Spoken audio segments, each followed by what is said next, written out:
Hello बच्चों, कैसे हो सभी। स्वागत है आपका आपके अपने YouTube channel axis square classes पर। और आज आज नहीं हमेशा, कब हमेशा मैं आपको प्रोवाइड करवाऊंगा यहाँ पे फिजिक्स का कंटेंट और फिजिक्स को लेकर अब यहाँ पे हमें मचाना है तांडव।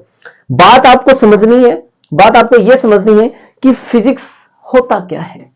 एक एहसास है, फिजिक्स एक फील है, फील लो अपने अंदर। अब बाद में समझाना ये आपको ये चाहता हूं कि फिजिक्स को लेकर तांडव क्यों करना है। फिजिक्स को लेकर तांडव इसलिए करना है कि कुछ लोगों ने जो बात कही ना, वो बात हमारे कहां लग गई, दिल पे लग गई। कहां पे? दिल पे। और दिल पे लगने के बाद बातें नहीं की जाती।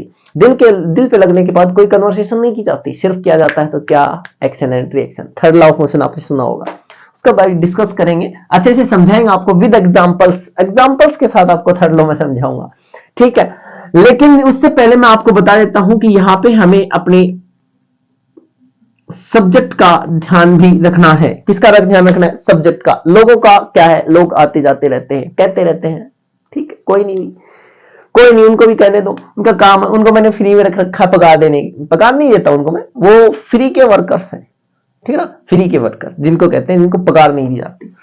बात करेंगे हम यहाँ पे 9th 10th 11th and 12th class, जो स्पेशल क्लास है। 12th क्लास बोर्ड की है भाई, ठीक है। किसकी है? बोर्ड की है। 10th भी बोर्ड की है, लेकिन टॉप क्लास जो अपर क्लास होती है किसी भी स्कूल की, 12th क्लास होती है।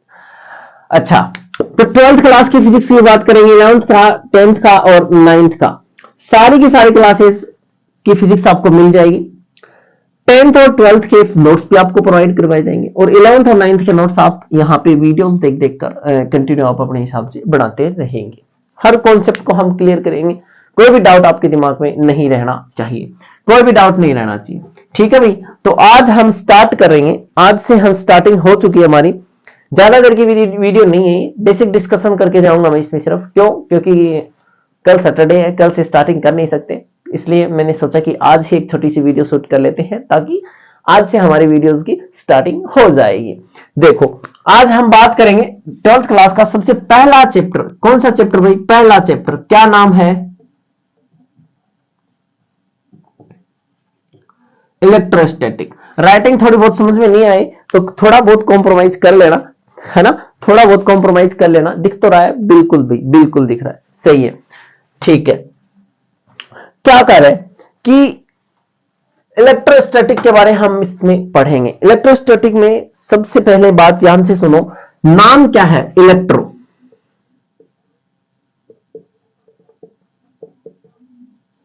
इलेक्ट्रिसिटी, ठीक है। स्टैटिक का मतलब जो स्टेबल है। क्या है? स्टेबल है, मतलब जो रुका हुआ है एक जगह पे। किसमें है भाई? रेस्ट की भी हम इसको कंडीशन कह सकते हैं। एक जगह पे रुका हुआ है, चल नहीं रहा भाई, चल नहीं रहा, ठीक है। तो इलेक्ट्रोस्टैटिक में हम किसके बारे में बात करेंगे? इलेक्ट्रिसिटी जो प्रोड्यूस होगी वो चार्ज की वजह से प्रोड्यूस होगी। इलेक्ट्रिसिटी किसकी वजह से प्रोड्यूस होगी? चार्ज की वजह से प्रोड्यूस होगी। और चार्ज, किसी भी ऑब्जेक्ट को जो चार्ज दिया जाएगा वो किसकी वजह से दिया जाएगा? इलेक्ट्रॉन्स की वजह से दिया जाएगा। चार्ज किसकी वजह से दिया गया? इलेक्ट्रॉन्स की वजह से दिया गया। तो इसमें जो इलेक्ट्रॉन्स जो है, जो चार्ज है, वो किस में रहेगा? रेस्ट में रहेगा। चार्ज किस में रहेगा? रेस्ट में रहेगा। और जब चार्ज मूव करने लगता है तब की बात हम बाद में करेंगे, लेकिन सबसे पहले हम बात करेंगे यहाँ पे चार्ज जब किस में है? रेस्ट में। नाम से पता चल रहा होगा, इलेक्ट्रोस्टैटिक। इलेक्ट्रोस्टैटिक हिंदी में पता है इसको क्या बोला जाता है? हिंदी में बोला जा सकता है इसको स्थिर वैद्युत। स्थिर वैद्युत हिंदी में बोला जाता है इसको, स्थिर वैद्युत। तो चलिए सबसे पहले बात करेंगे चार्ज के बारे में। मैंने 2-3 बार डिस्कस कर लिया। चार्ज होता क्या है? चार्ज होता क्या है? चार्ज के बारे में सुनो भाई, चार्ज के बारे में सुनो। मैं आपको थप्पड़ मार दूं, मैंने आपको थप्पड़ मार दिया, तो चलो आपका गाल गर्म हो जाएगा, नहीं हो जाएगा? हो जाएगा, बिल्कुल हो जाएगा भाई। होगा नहीं होगा? आपने किसी को थप्पड़ मारा, उसका गाल भी गर्म हो जाएगा, आपका हाथ गर्म हो जाएगा। हुआ ही नहीं? होता है नहीं होता ऐसा? बिल्कुल होता है भाई। अच्छा, आप हाथों को ऐसे करते हो, ठीक है। आपने अपने हाथों को ऐसे रब किया, रब करने के बाद आपके हाथ थोड़े बहुत गर्म हो जाते हैं, थोड़े बहुत क्या, सर्दियों में भी तो सर्दी आने वाले हैं, ऐसे करते रहेंगे सारे दिन बैठे बैठे, है ना। तो उसमें भी क्या हो जाता है भाई, गर्म हो जाता है। अब वो गर्म कैसे हो रहे, वो हीट कहां से आ रही है, कहां से आ रही है, क्या हुआ है ऐसा जिसकी वजह से वहां पे थोड़ी बहुत भी हीट जनरेट हुई है, क्या है वो, यही तो है चार्ज। आप हम किसी चीज को किसी चीज से रब करते हैं ना, तब उसके ऊपर चार्ज आ जाता है, आ जाता है। ठीक है, कोई बात नहीं, बहुत अच्छी बात है भाई, आ जाता है, कोई दिक्कत नहीं। फिर देखो और एग्जांपल्स बताता हूं मैं पहले आपको। आपने क्या किया, आपने सुना होगा, किया भी होगा एक्सपेरिमेंट ये बचपन में। बचपन में तो हमें पता नहीं था कि भाई ये होता क्यों है, इस वजह से हो रहा है, इस वजह से हो रहा है। रीजंस अभी मैं बताऊंगा आपको, ठीक है, अभी मैं आपके उनके रीजंस बताऊंगा।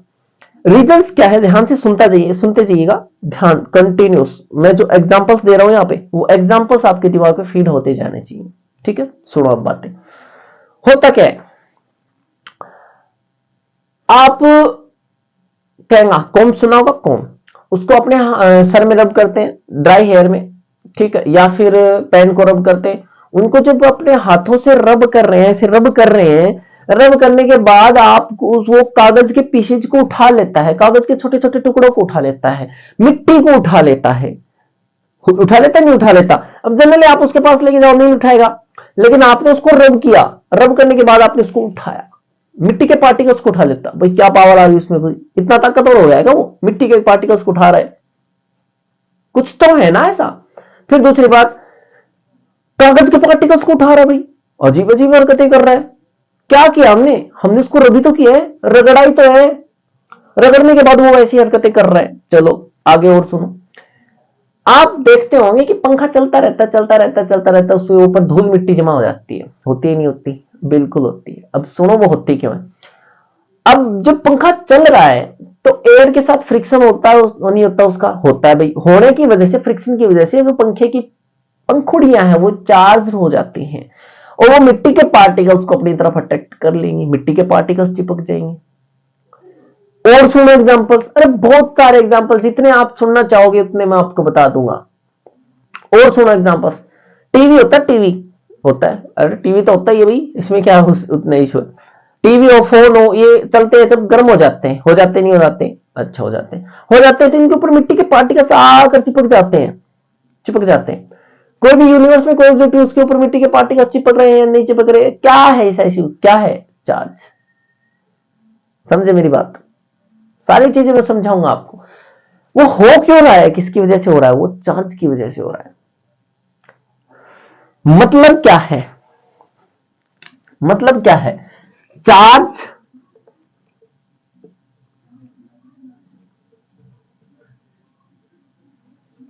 Charge is A property of a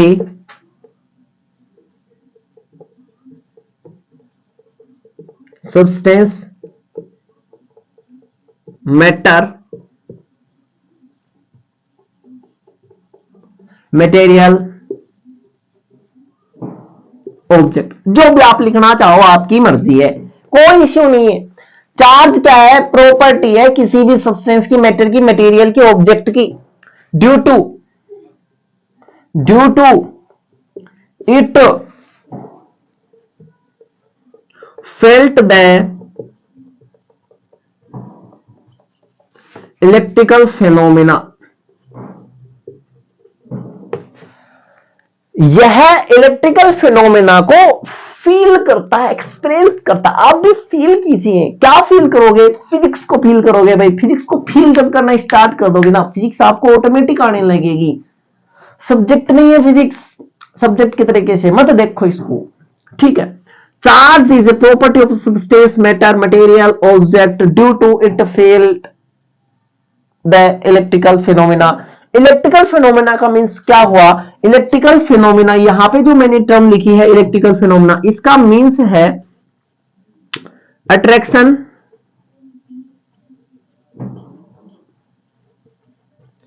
force, दूसरा है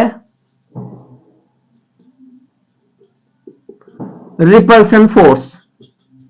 क्या क्या बात हुई, attraction force and repulsion force, ये है यहां पे इलेक्ट्रिकल फिनोमेना। इलेक्ट्रिकल फिनोमेना का मतलब होता विद्युतीय घटनाएं जिन जैसे जो चार्ज की वजह से हो रही हैं। समझ में आ रही मेरी बात, आएगी धीरे धीरे, धीरे धीरे आएगी, अलग लेवल पर लेके चलूंगा ना मैं आपको, समझ गए। तो attraction force and repulsion force जब फील कर लेता है कोई भी ऑब्जेक्ट, इट मींस उसके ऊपर चार्ज है, उसके ऊपर चार्ज है। क्लियर है?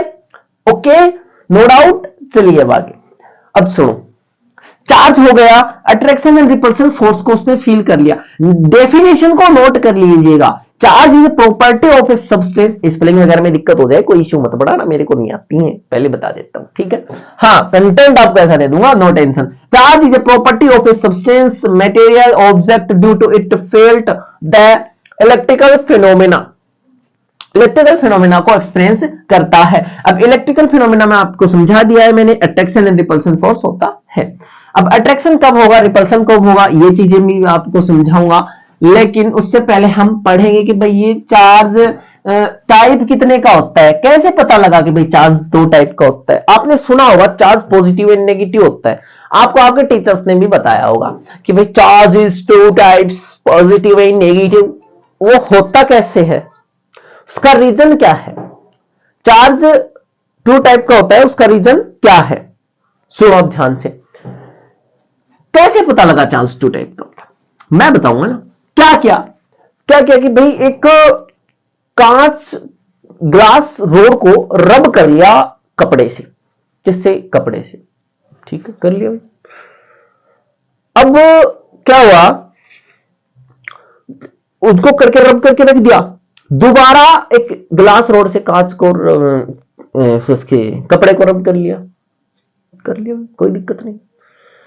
फिर एक एक्सपेरिमेंट किया गया कि जो दोनों अलग अलग ऑब्जेक्ट्स थे, उनमें क्या किया गया कि जब कांच को कांच के पास लाया गया तो रिपल कर रहे, कपड़े को कपड़े के पास लगाया तो रिपल कर रहे, एक दूसरे से दूर जा रहे। ठीक है भाई, कोई दिक्कत नहीं, कोई इश्यू नहीं है। लेकिन जब ग्लास को कांच के पास, सॉरी ग्लास के पास दोबारा उस कपड़े को लाया गया, तब उन्होंने अट्रैक्ट कर लिया, अट्रैक्शन करने लग गए, आपस में एक दूसरे को अपनी तरफ खींचने लग गए। अब यहां से एक बात तो सिद्ध हो गई कि दोनों के ऊपर अलग अलग प्रॉपर्टी है। जैसे ग्लास था,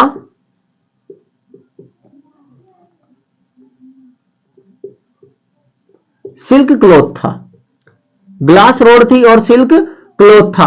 अब जब दोनों को रब किया गया, जब दूसरी ग्लास रोड सिल्क क्लॉथ आपस में सेम ऑब्जेक्ट्स जो हैं वो एक दूसरे को रिपल कर रहे हैं, और जैसे डिफरेंट ऑब्जेक्ट को लाया गया तब वो एक दूसरे को अट्रैक्ट कर रहे हैं। ऐसा काम बलून के साथ भी किया गया, गुब्बारे के साथ। दो गुब्बारे लिए, दोनों को रब कर दिया, ठीक कर दिया, सुनो मेरी बात, सॉरी एक गुब्बारा लिया गया, उसको अपने हाथ से रब किया, फिर उसको बिल्कुल फ्रीली लटका दिया गया, ठीक है।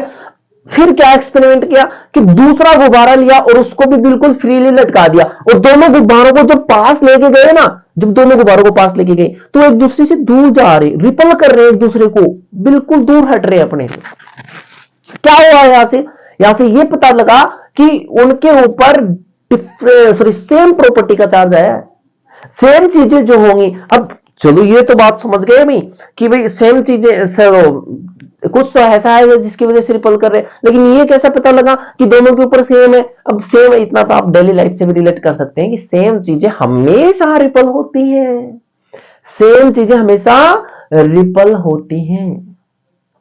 अब सुनो, बताएंगे आप, स्टेप बढ़ेंगे आगे। तो इससे पता लगा कि भाई चार्ज क्या होता है, भाई दो टाइप्स का होता है। एक्सपेरिमेंट मैंने आपको बता दिया, एग्जांपल्स मैंने आपको बता दी, इससे पता लग गया कि चार्ज होता है वो दो टाइप का होता है। कितने टाइप का होता है भाई, दो टाइप का। एक हो गया पॉजिटिव चार्ज,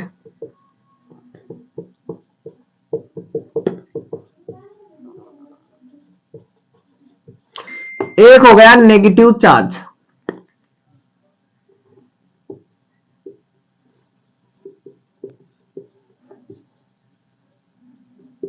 एक हो गया पॉजिटिव चार्ज, एक हो गया नेगेटिव चार्ज। मैं कह रहा हूं आपको ध्यान से समझना है, वीडियो को ध्यान से देखना, एक एक कॉन्सेप्ट आपका क्लियर होता जाएगा, इतना भी डाउट नहीं छोड़ूंगा, इतना भी कुछ भी करना पड़े, चाहे कुछ भी करना पड़े, एवरीथिंग समझ गई?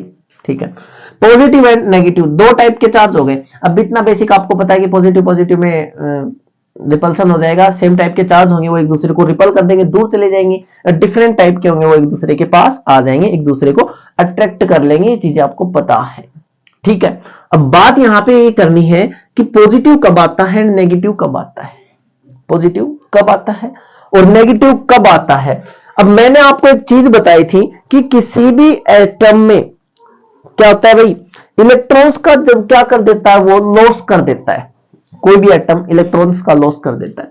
आपने एक चीज पढ़ी होगी केमिस्ट्री में, मुझे आती नहीं है वैसे, बेसिक डिस्कशन में कर लूंगा आपके पास साथ, क्योंकि एटम्स हमें भी पढ़ाना है आगे जाके। देखो ये होता है न्यूक्लियस, न्यूक्लियस में क्या होता है, प्रोटॉन होता है और न्यूट्रॉन होता है। क्या होता है भाई, प्रोटॉन एंड न्यूट्रॉन। और यहां पे इसके चारों ओर क्या होते हैं, इलेक्ट्रॉन चक्कर लगाते रहते हैं। लेकिन हम यहाँ पे इन इलेक्ट्रॉन्स को नहीं लिखेंगे क्योंकि प्रोटॉन एक है तो इलेक्ट्रॉन भी एक ही होगा। किसी भी एटम में प्रोटॉन और इलेक्ट्रॉन्स की संख्या, number of proton and number of electrons are equal. अगर वो न्यूट्रल है तो, अगर वो क्या है, न्यूट्रल है। अगर हमें उसको पॉजिटिव चार्ज देना है तो देन इट इज कंपल्सरी कि इससे इलेक्ट्रॉन्स को क्या करना पड़ेगा भाई, निकालना पड़ेगा। क्यों? क्योंकि मैंने आपको एक चीज समझाई थी, मान लो इसके पास एक तो प्रोटॉन है, प्रोटॉन कितना है, एक है, और इलेक्ट्रॉन भी कितना है, एक है। ठीक है, इससे मैं इलेक्ट्रॉन्स को निकाल दूंगा, इलेक्ट्रॉन इसके पास से चलेगा, इलेक्ट्रॉन की जगह होगी खाली, क्या बचा इसके पास, प्रोटॉन बच गया। मतलब क्या हुआ कि पॉजिटिव चार्ज आना है तो ये कंपल्सरी है कि उसको इलेक्ट्रॉन्स का लॉस करना पड़ेगा, लॉस करना पड़ेगा अपने इलेक्ट्रॉन्स को। ठीक है, अच्छा फिर मैं आपको कहूं कि इसके पास प्रोटॉन था, इसके पास प्रोटॉन है एक पहले से, इसके पास इलेक्ट्रॉन भी है एक पहले से, लेकिन इसके पास एक इलेक्ट्रॉन हो गया। ये दोनों तो मिलकर एक दूसरे को क्या कर रहे हैं, न्यूट्रल कर रहे हैं। एक इलेक्ट्रॉन और आ गया इसके पास, तो इसके पास एक इलेक्ट्रॉन ज्यादा हो गया, नहीं हो गया, अरे हो गया नहीं हो गया, ठीक है भाई, और जो ज्यादा होगा वही प्रभावी होगा, सीधी सी बात है। तो माइनस जब इसके पास आ गया तो इसके पास नेगेटिव चार्ज आ जाएगा। इट मींस क्या है, इसके पास इलेक्ट्रॉन्स आ रहे हैं चल के, इसके पास इलेक्ट्रॉन चल के आ रहे हैं भाई दूसरे से। बात समझ गए मेरी बात? ठीक है, इतना डाउट क्लियर हुआ? ये इन चीजों के नोट्स आपको प्रोवाइड करवा दिए जाएंगे, नो टेंशन लो आप। ठीक है, समझ में आई? तो इलेक्ट्रॉन्स जब ये गेन कर लेता है, इसको इलेक्ट्रॉन्स मिल जाते हैं, तब इसके पास नेगेटिव चार्ज आ जाता है, और जब इलेक्ट्रॉन्स को लॉस कर देता है, चले जाते हैं इससे इलेक्ट्रॉन, तब क्या आ जाता है भाई, पॉजिटिव चार्ज आ जाता है। ठीक है, आज के लिए बस इतना ही डिस्कस करेंगे, ज्यादा लंबी वीडियो नहीं बनाएंगे। ठीक है, बस आपसे ये रिक्वेस्ट है कि वीडियो ध्यान से देखना, जितना भी कंटेंट आपको प्रोवाइड करवाया जा रहा है उतना आपको ध्यान से देखना है। हो सकता है बीच में कभी ब्रेक हो जाए, वीडियो प्रोवाइड नहीं करवा पाऊं, लेकिन इतना मेरा प्रॉमिस है कि आपको पूरा पूरा कंटेंट प्रोवाइड करवा दिया जाएगा। बहुत अच्छे मार्क्स आप अपने बोर्ड के एग्जाम्स में 12th में 10th में अच्छे से आप स्कोर कर पाओगे। जो चीजें मैं आपको बताते जा रहा हूँ, आरबीएससी बोर्ड की मैं गारंटी ले रहा हूँ, बाकी का मुझे इतना ज्ञान है नहीं, लेकिन पूरा सिलेबस करेंगे ना हम तो आप अपने कॉन्सेप्ट को क्लियर करते जाना। ठीक है, ओके, थैंक यू, धन्यवाद, ओके बाय।